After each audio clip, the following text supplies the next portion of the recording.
Okay, this is part two. This will be fleshing the Nutria. I use just a standard necker. There's lots of different fleshing knives, but you don't really need anything specialized for this critter. It's pretty easy to get the flesh off of them. So the first thing I start with is the cheek portion, and I use the sharp portion up here around the ear and going into the shoulder. And I'm just going to work that first little section down to right at the top of the shoulder. And then we're going to rotate it around a little bit here. And you can come in with the dull side right under the chin and push. But as you get into the shoulder, there's definitely some slimy stuff. It's probably the hardest part to flesh, that and right around the tail. But if you can run the flesh and fat right up to the front leg there, you can usually push it right over the top. On a bigger one, it's not as easy as this. This isn't a real giant one, but gets that all cleaned up. And then you pull it down, tuck that right into the armhole, and get the armpit cleaned up. Okay, we're going to flip it around, do the same thing on the other side.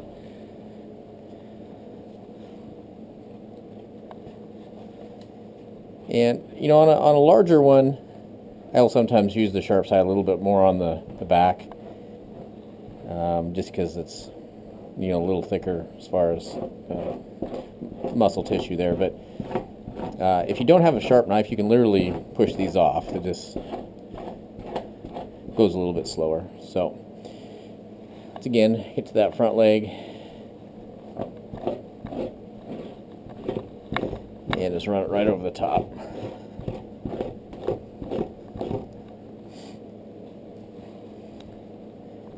And then back into the armpit too. The belly portion of these is almost all flesh just from the skinning process. You just want to be kind of careful because that's a little bit softer skin than you're going to have on your back part. But anyway, once you get that, we're coming back to right between the shoulder blades, and then you can just start pushing.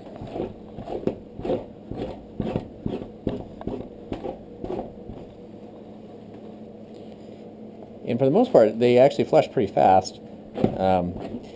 This is a male. If it was a female, it would have 6 to 8 nipples, and they are on their backs, unlike most other animals. They would run basically here, here, and here. And you just got to be real careful. They're just like any other critter. If you scrape over the top of them like I'm doing right now, you'll end up pulling a hole in the pelt. So when you get to them, this is the male, so it doesn't really have anything there. But I stretch it back, and I'll take a knife and just cut right underneath it, and then they just push right off.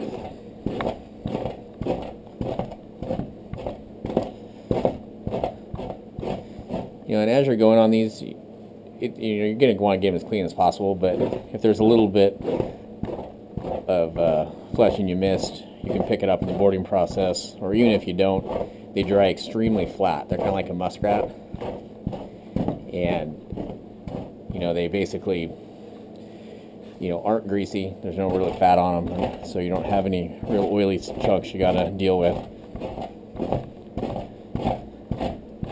Once you get down here, especially on the larger ones, you want to maybe slow down just a touch because they'll have a bunch of bite marks. This one actually looks pretty clean, which is rare.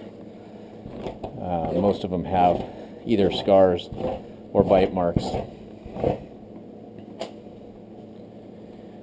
When you get down to the legs, I usually just flesh them out. You don't really need to because you end up cutting those off in the boarding process.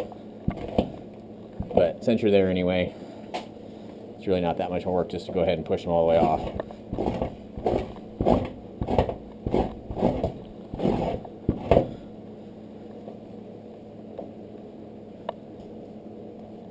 Like I was saying, down here, once you get closer to the tail, between the potential of scar tissue, bites, and just the fleshings hangs on to the critter a little bit tighter. So use a little bit more force on it, but for the most part, you know, you're not really pushing real hard. My hands are loose on my fleshing knife. It's just a real constant push. And I like to take them down just like this, all in one ring, You know, not taking big long strips all the way down the critter. It seems to come off cleaner. Anyway, as you finish up, he's coming to the tail portion here.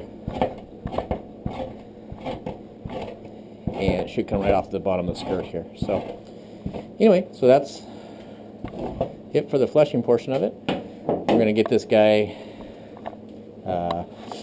fur dried out, and then we'll be ready to get it boarded. So, anyway, that'll be part 3. There'll be a link in the description down below, and if you want to check it out. And as always, thanks for watching. Have a good one.